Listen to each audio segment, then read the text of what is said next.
ان تبدیلیوں کو آپ کیسے دیکھتے ہیں؟ اور آپ نے جو 3 روز پہلے کلیدی خطبہ پڑھا آرٹس کونسل کے، اس میں آپ نے ایک بات کی طرف اشارہ کیا کہ ایک انٹلیکچول انفراسٹرکچر بہت ضروری ہوتا ہے کسی بھی معاشرے کے لیے. تو کیا یہ کراچی اب اس کراچی میں کوئی پہلے تو تبدیلیوں پہ بات کیجیے گا، پھر انٹلیکچول انفراسٹرکچر کی بات کیجیے گا؟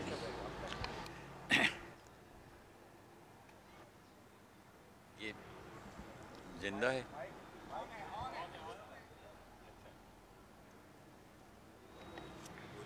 جی، پیرزادہ نے شاعری سے شروع کی بات، اور جو مشکل مسائل ہوتے ہیں ان کا تذکرہ شاعری میں ہی ممکن ہے.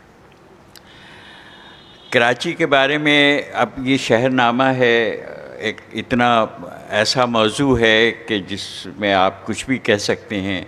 ویسے تو یہ پورا جو کانفرنس کا موضوعی جشن کراچی ہے، اور آپ نے بات کی کہ بچپن کی، تو میں نے یہ بات اس دن کہی تھی کہ میں جب کراچی میں آیا 9-10 سال کا بچہ تھا 1948، تو وہ تو ایک اور ہی دنیا تھی. اور اس وقت سے لے کر اب تک کراچی میں جتنی تبدیلیاں ہوئی ہیں ان کو میں نے دیکھا ہے. اور اگر میں بچپن کی بات کروں تو کتنی یادیں ہیں اور کیسے میں ان کا احاطہ کروں. لیکن میں بتاؤں کہ میں نے بہادر یار جنگ اسکول سے میٹرک کیا تھا 1953 میں، اور یہ بہادر یار جنگ اسکول جو تھا وہ شروع ہوا تھا تقسیم کے بعد بڑے مشکل حالات میں. اور جب میں نے داخلہ لیا تھا تو فرنیچر بھی نہیں تھا، ٹاٹ پہ بیٹھ کے شروع کی تھی بات. لیکن اس اسکول میں میرے 2 استاد میں اگر نام لوں تو آپ دیکھیں گے کہ وہ اسکول اور وہ اس کی جو تعلیمی جو اس کی شناخت ہے وہ کیا ہوگی. ایک تو تھے جمیل جالبی اور ایک تھے خواجہ معین الدین. کیسا اتفاق ہے. اور میرے پاس ایک رسالہ ہے 1952 کا، بہادر اس کا نام ہے، جو بہادر یار جنگ کے اسکول کا رسالہ ہے. اور میں یقین سے آپ کہہ سکتا ہوں کہ کراچی یونیورسٹی کا رسالہ ایسا آج نہیں ہو سکتا. تو یہ ہے اگر کچھ اشاروں میں بات کی جائے. دوسرے یہ کہ کراچی کی کہانی کا سب سے بڑا جو یعنی جو اہم چیپٹر ہے بنیادی، وہ یہ کہ یہ شہر بڑھا کیسے، اتنی تیزی سے بڑھا. مطلب جس کراچی کے میں بہادر یار جنگ ہائی اسکول کی بات کر رہا ہوں تو وہ بہت ہی محدود تھا.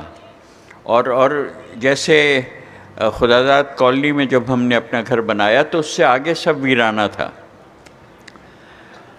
تو یہ جو تیزی سے کراچی بڑھا، اس کی وجہ سے کراچی میں وہ تمام اس کے ایٹریبیوٹس وہ نہیں ہیں کہ جو بڑے شہروں کے ہوتے ہیں.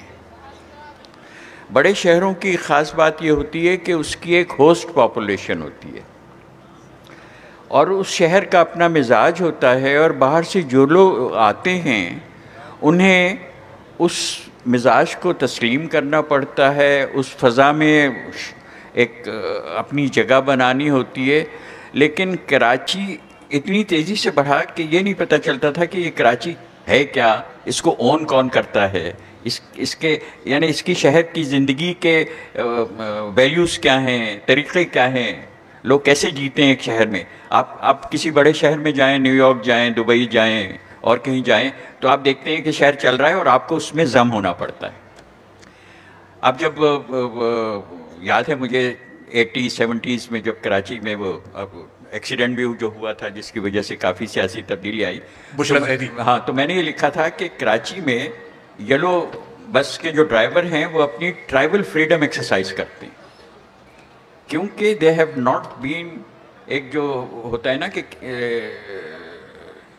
ایک کلچر، ایک طریقے میں ان کی تربیت ہو کہ وہ اس میں شامل ہو. تو کراچی جو تھا وہ مختلف طریقوں، سویلائزیشنز، کلچرز، ان سب کا کے نیٹ ورکس کی ایک ایسی چیز ہو گئی کہ جو سب الگ الگ اپنی شناخت رکھتے تھے، جبکہ بڑے شہر کے بارے میں یہ کہتے ہیں کہ یہ ایک میلٹنگ پاٹ ہوتا ہے جس میں سب چیزیں ابل کے ایک بن جاتی ہیں.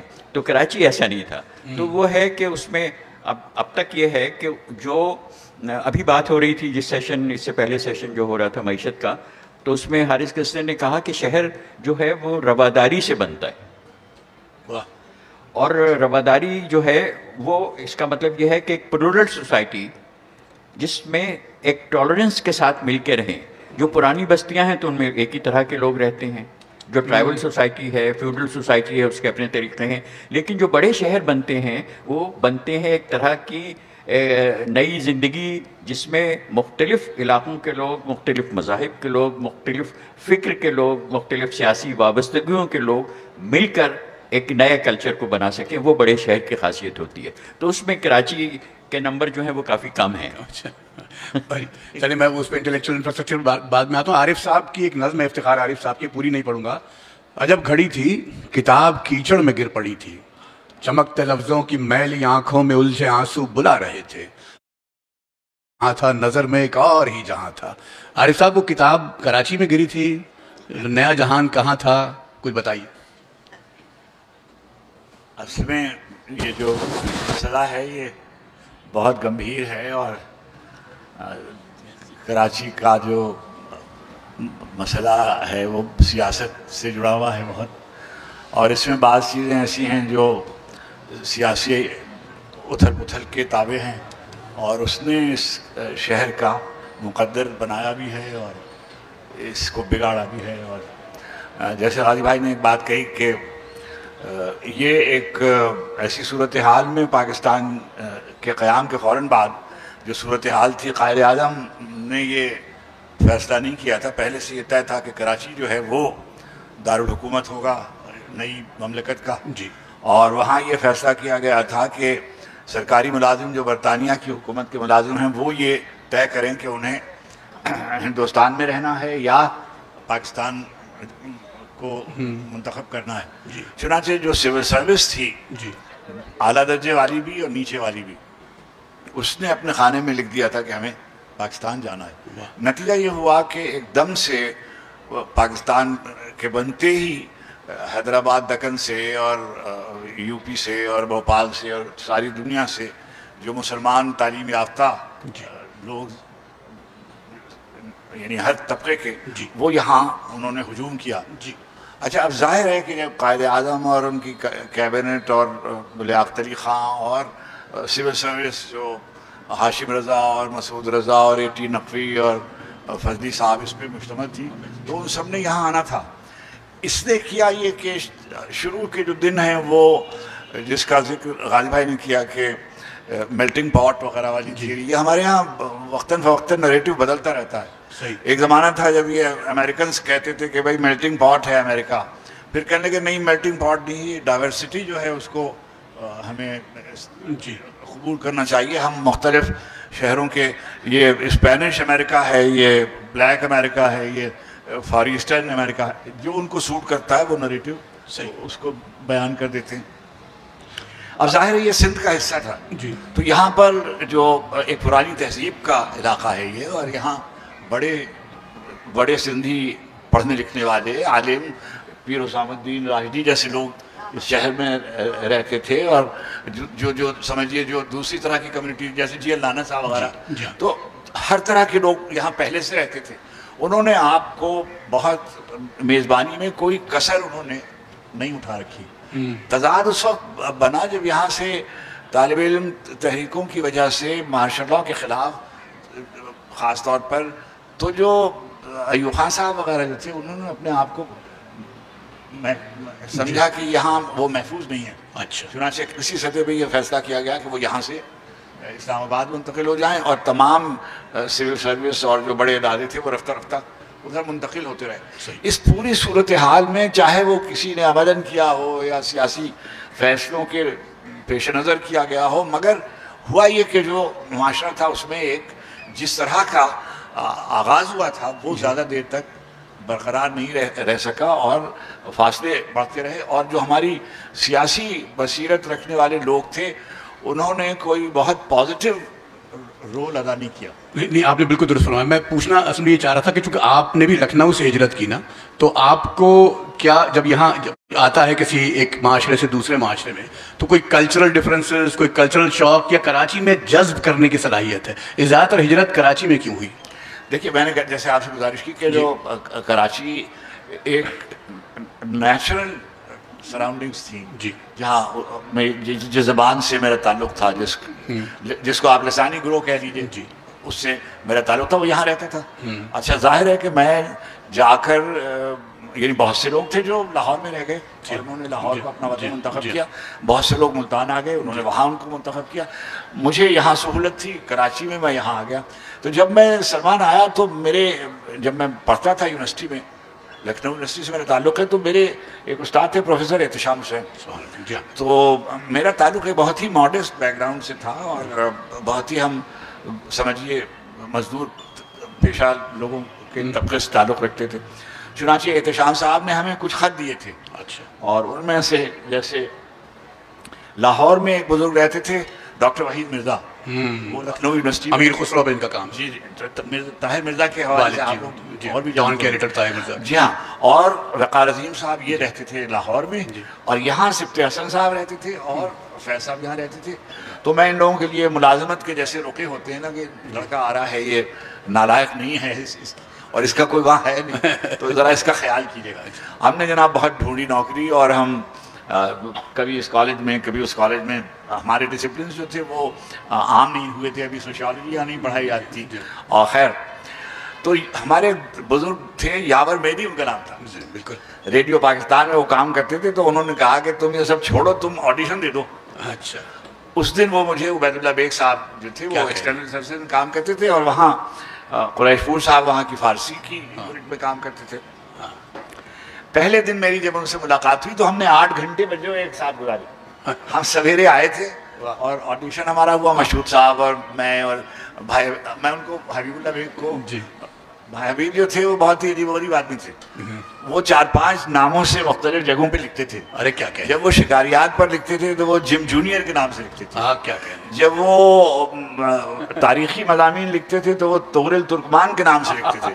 جب وہ ناول ان کے جب دونوں آئے, وہ حبیب اللہ بیگ کے نام سے آئے. کسوٹی جب ہوتا تھا تو وہ عبید اللہ بیگ کے نام سے آئے. تو میں ان کو بھائی حبیب کہتا تھا.